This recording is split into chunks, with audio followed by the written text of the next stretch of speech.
Hello friends and welcome back for another episode of Indie Impressions. My name is Nick and today we're going to be checking out Beautiful Prison, a game by Adam Thompson and was designed in 48 hours for the Global Game Jam 2014.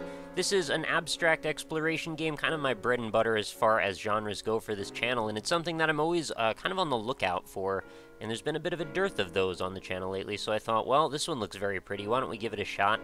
And we're going to be doing a little bit of exploring, possible slight puzzle solving from what I can tell, but mostly soaking up the ambience as we play as a bit of a marble navigating this large expansive environment. So let's give it a shot. Click to begin. So here we are. Our character is a red ball who has to roll its way through this very open, expansive, castle-like environment. So beauty, like truth. We're actually doing a bit of narrating through the gameplay, actually, which is pretty nice. It's in the eye of the beholder. Although there are objective truths, though, I suppose. Perspective, relativity, bias. And, of course, floating cubes. Experience, emotion, cognition. These are all kind of nice keywords that I like having around. Any more? I think we're... Oh, it makes us who we are. Indeed it does. Alright, so we're moving forward towards, I believe, a larger middle area where the vast majority of the game should take place. You may be noticing at certain points during this video the frame rate might take a little bit of a dip. Since the game was designed in 48 hours, certainly easier to forgive because I think this could use a bit of optimization. Seems like a Unity game from what I can tell. And the whole thing seems to take place in one gigantic environment, so there's kind of that, which changes things. And then you'll notice when we got into this indoor area, things all of a sudden sped up. There's actually some really lovely lighting effects going on at times, too. Just the color palette in general is quite stunning. Oh, and we've got the Zelda sound for opening up doors. That was a nice touch there. Alright, so let's hit that switch. So there's yellow switches, and then I believe there's also green switches, and those are actually more like teleporters. So they are differentiated in some small way. And so this is just teaching us, I guess, that going through these doors will result in something changing, and then there's another switch within. And I'm wondering why there's these doors here on every side if they don't seem to go anywhere. Maybe we come back to them later or something. There's like a little bit of a crack on the one side. I don't know, that would bug me. Probably bugs the developer too, probably just didn't have time to fix it. So let's keep going a little further in. I'm really enjoying, like, when you get these glimpses of the sky and the beautiful God rays going over everything. That's really pretty. I kind of just enjoy being in environments sort of like that in general. And it's rather complemented by the lovely music that was playing as well. I'm not sure if I can hear right now, though. Alright, so there's another empty room. Okay, now we've got a couple of green ones. I'm wondering if a bunch of these empty rooms were just like, maybe there were spaces that were going to have other tasks put into them before the developer ran out of time or something. Alright, so I'm going to hit the yellow switcher. That should turn this turbine turning, and then we're going to roll our way onto this to carry us up. I've always sort of enjoyed the concept of these exploratory marble maze games. I mean, there's not enough of them in general. Most of the time they tend to go for, like, speedrun style stuff. I like that this one is a little bit more just contemplative, slow-paced, and just lets you take in the environment around you. And that's way more easy to sort of soak into once you just kind of have a lot of really pretty art going on at the same time. There's a lot of cases where I've seen these sorts of games.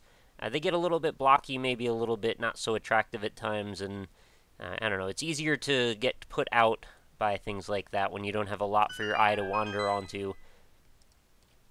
But I guess there could be a little bit of an observation of that in the opening sequence, in that we're talking about how subjective beauty can be.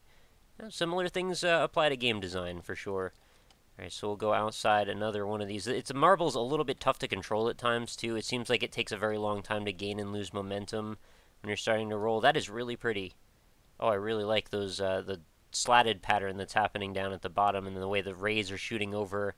And it looks a bit like one of those Shinto gates up on the roof there, too.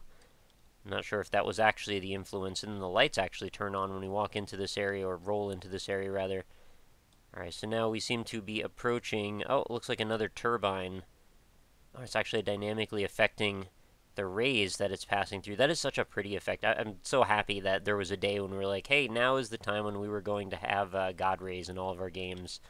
And they've been used at different levels of usefulness. This is, I'd say, one of the prettier ones that I've seen. Alright, let's see if we can get up onto this. I'm pretty sure this is where we're going anyway. The marble just wants to roll wherever it wants to roll. I just want it to, like, stay still for a moment here. I'm not sure why this is so difficult. Can I... Oh, okay, we changed camera angles now. Seems like this angle might be a bit extreme for the marble to get up onto, but there we go. I was able to hold on by holding to the right for the whole thing. And then we'll just climb up onto this final platform, and now I hear the music kicked in. Oh, that's so pretty. The light is just, it's almost like completely saturating everything that's on the screen right now, which is giving everything sort of a shimmeriness. And I kind of just want to like stay in that light for the whole thing.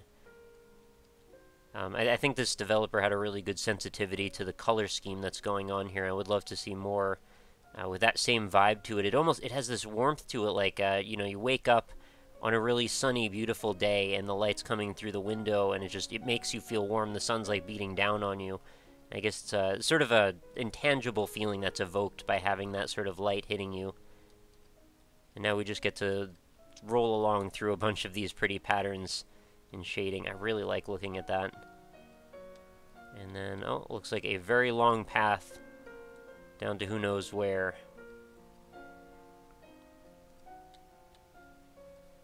And the camera zooming out to the point where our ball has become difficult to see. Oh, can I roll down to this next path under me? Probably not. I think there's a railing on the other side. No, I guess I was supposed to just keep going. Okay, so I guess that's going to be the end of Beautiful Prison. A game developed in 48 hours. Can't blame the developer for it being super short. But it is definitely really cool, and the only reason that I even care that it's super short is just because it's really pretty, and I kind of wanted to just spend more time in that environment, exploring more and seeing what else was there. I feel like we just barely got acquainted, and then, you know, off we go to another world. But this is definitely something that has made me sort of want to watch this developer some more in the future and see if he has anything other in a similar genre that I might be able to try later on. So there is our closing screen. Looks like we were in a giant box, like a really long rectangle for the whole thing, and then there's the Unity skybox going on in the background. So thank you for playing at Archeron Studio. Definitely cool stuff. Glad I found it. Wish it was a little longer. Maybe could use a little bit of tuning up as well, of course, but, you know, 48-hour games, I have excuses for days for that. It's really not a big deal.